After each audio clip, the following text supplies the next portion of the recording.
To start, let's add some HTML markup to our web page. We'll have a header element, and then we'll have a few sections. So we'll make 3 of those. Let's head over into our styles, and we can start applying some styles to our header. We're going to do a min height on our header to be 500 pixels, and we'll add a background color of black. Next, what we'll do a similar thing with our sections. We'll do a min height as well. And then we'll just target the odd sections, and we'll make those blue.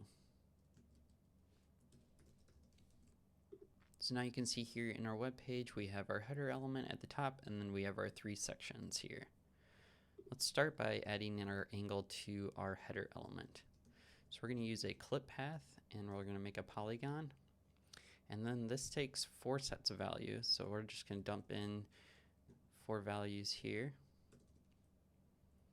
And let's just start by documenting what each one of these represents.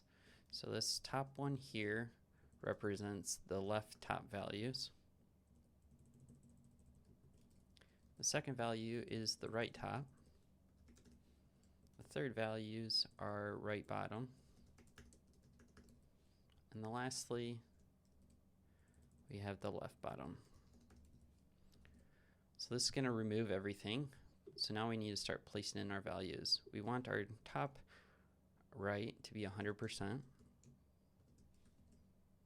We want our right bottom to be 100% and 100%. And then lastly, we want our left bottom to be 90%.